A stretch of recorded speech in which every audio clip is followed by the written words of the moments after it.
मेघा प्रशंसात्मक निगाहों से राधा आंटी को निहार रही थी। उचक उचक कर हर इवेंट में भाग लेती राधा आंटी का उत्साह देखने लायक था। अवसर था बच्चों के स्कूल में ग्रैंड पेरेंट्स डे सेलिब्रेशन का। मेघा का कितना मन था कि मम्मी जी पापा जी भी साथ स्कूल चलें। आज तो उन्हीं का फंक्शन था, पर हमेशा की तरह उन्होंने घर में रहना ही पसंद किया। सौरभ एक ऑफिस मीटिंग के सिलसिले में वैसे ही शहर से बाहर थे। मन मार कर मेघा को अकेले ही आर्य को लेकर स्कूल आना पड़ा था। अरे मेघा बेटी, कैसे हो? राधा आंटी ने पुकारा तो मेघा प्रणाम करते हुए उनके पांव छूने झुकी, पर आंटी ने उसे बीच में ही बाहों में भर लिया। मैं ठीक हूँ आंटी, आपको सभी इवेंट में बढ़ चढ़ कर भाग लेते देख बहुत अच्छा लगा। आपके जोश और उत्साह से तो हमें सीखना चाहिए। चलो, तुमने तारीफ कर दी तो मन को सुकून मिला, वरना मैं सोच रही थी कि लोग कह रहे होंगे कि बासी कढ़ी उबाल खा रही है। नहीं आंटी, आप ही क्या, सभी को देखिए, सब उत्साह से लवरेज नजर आ रहे हैं। वाकई आप सभी को इतने अच्छे मूड में देखकर बहुत अच्छा लग रहा है। भाई साहब, भाभी जी आज भी नहीं आए? राधा आंटी का स्वर गंभीर था।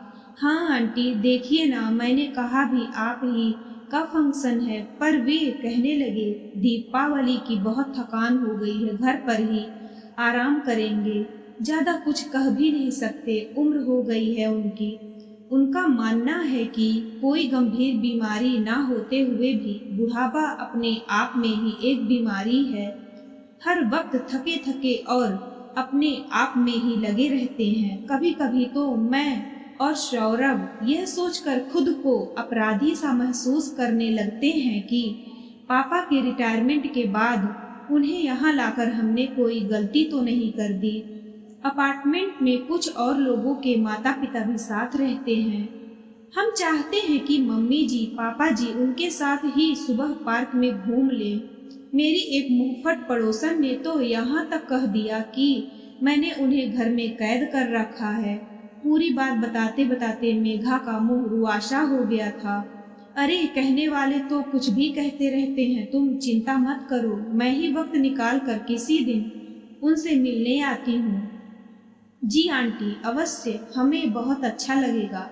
आंटी और उनके घर वालों से विदा लेकर मेघा ने आर्य को खोजा और उसका हाथ पकड़कर गाड़ी की ओर चल पड़ी। सबके दादा दादी आए थे और वे सभी स्पोर्ट्स में भाग भी ले रहे थे। मेरे दादा दादी क्यों नहीं आए मम्मा? आर्य ने मासूमियत से पूछा तो मेघा के कदम और भी भारी हो उठे। बेटे, उनकी तबीयत ठीक नहीं है, थकान महसूस कर रहे थे। तुम भी अब बहुत थक गए हो, सो जाओ, घर आएगा तब मैं उठा दूंगी। राधा आंटी ने ज्यादा इंतजार नहीं कराया, वे अगले ही दिन आ गईं। छुट्टी का दिन था, सौरभ टूर से लौट आए थे। वह और मेघा बालकनी में बैठकर चाय का लुत्फ उठा रहे थे। मेघा ने आंटी को टैक्सी से उतरते देखा तो भागकर उन्हें रिसीव करने नीचे आ पहुंची। आपने बहुत अच्छा किया जो आज छुट्टी के दिन आ गईं। अब पूरा दिन रुकिएगा, रात को खाना खाकर जाइएगा। मैं और सौरभ आपको छोड़ आएंगे। मैंने घर आकर मम्मी जी को बताया था कि आप स्कूल में मिली थी, वे भी आपको खूब याद कर रही थी। अभी देखना आपसे मिलकर कितनी खुश होंगी। बातें करते करते दोनों ऊपर आ पहुंची थी। सौरभ ने भी आकर बुआ जी के चरण स्पर्श किए और आशीर्वाद लिया।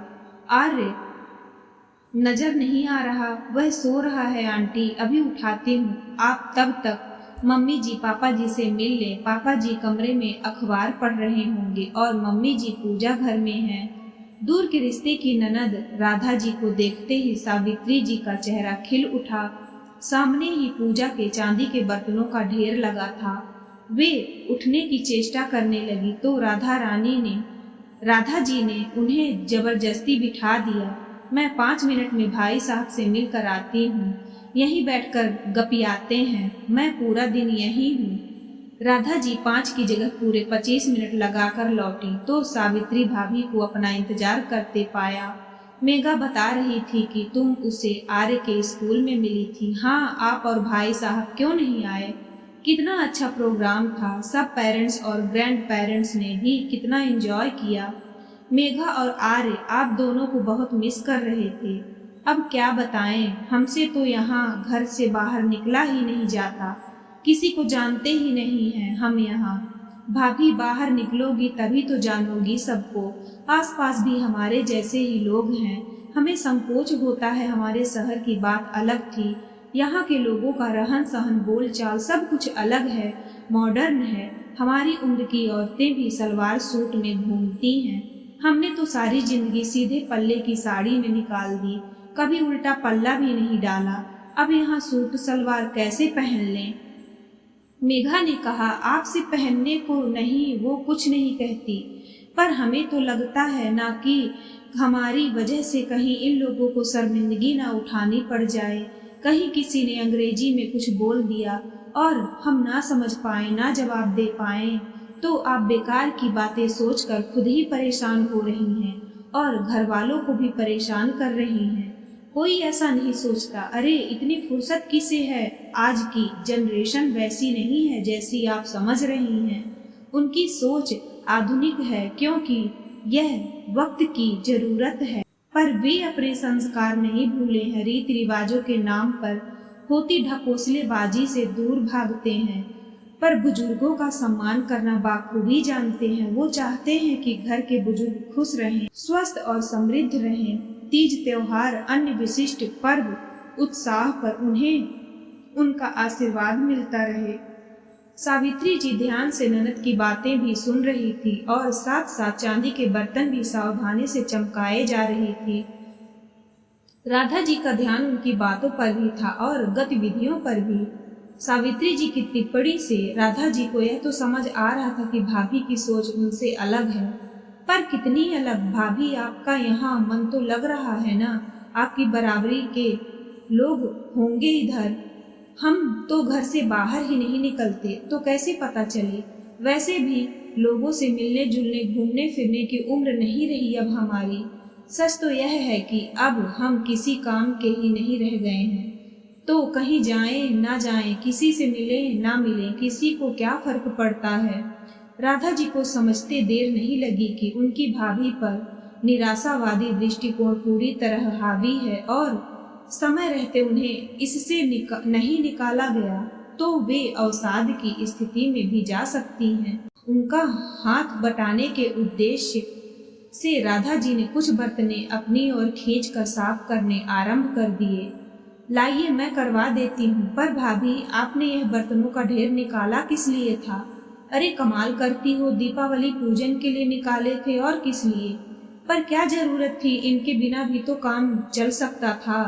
प्रत्युत्तर में सावित्री जी ने घूर कर देखा तो राधा जी बोल उठी, नहीं, मैं तो इसलिए कह रही थी कि आपको इन्हें सहेजना संभालना पड़ रहा है, व्यर्थ ही परेशान हो रही हैं। बाहर जो रूटीन के स्टील के बर्तन हैं उन्हीं से काम चला लेती, इन्हें बाहर निकाल कर काम लेती रहेंगी तो ये खराब नहीं हो जाएंगे? आखिर इतने कीमती हैं। सावित्री जी ने प्रत्युत्तर में अपनी ननद को ऐसे देखा मानो उनसे कोई बहुत बेवकूफ़ी वाली बात कह दी हो। अरे मेरी भोली ननद रानी, समय समय पर बाहर निकालती रहती हूँ, काम लेती रहती हूँ, वापस साफ करती रहती हूँ, तभी तो इनकी चमक और खूबसूरती बरकरार है, वरना अंदर रखे रखे काले नहीं पड़ जाते। भाभी, आपको निर्जीव वस्तुओं का इतना ख्याल है और सजीव वस्तुओं का जरा भी नहीं। क्या मतलब? सावित्री जी बुरी तरह चौंक उठी थी। मेरा मतलब है आप भाई साहब और खुद को भी तो कभी कभी बाहर निकाल सकते हैं, पड़ोसियों रिश्तेदारों से मिलजुल सकते हैं, उनके और घर वालों के साथ हंस बोल सकते हैं। आपके बेटे बहू, यहाँ तक कि आपका पोता भी आपके साथ के लिए तरसता रहता है।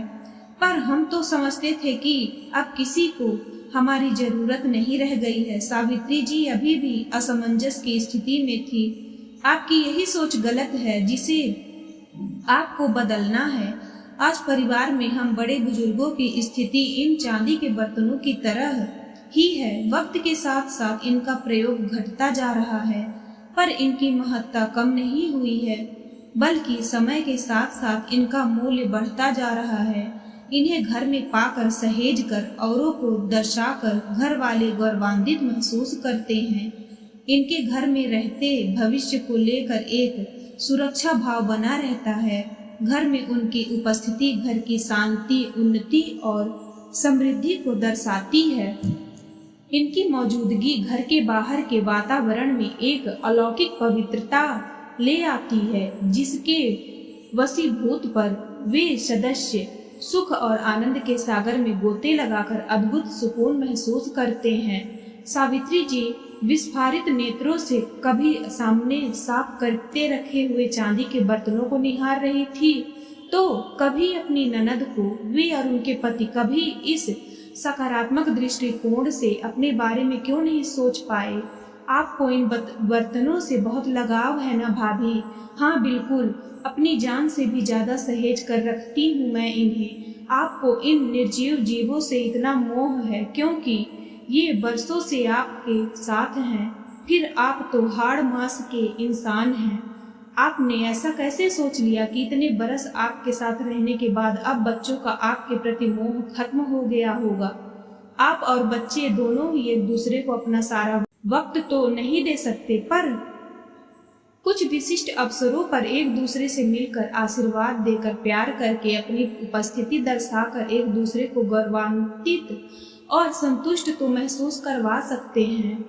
इससे न केवल उन्हें बल्कि आपको भी बहुत अच्छा लगेगा।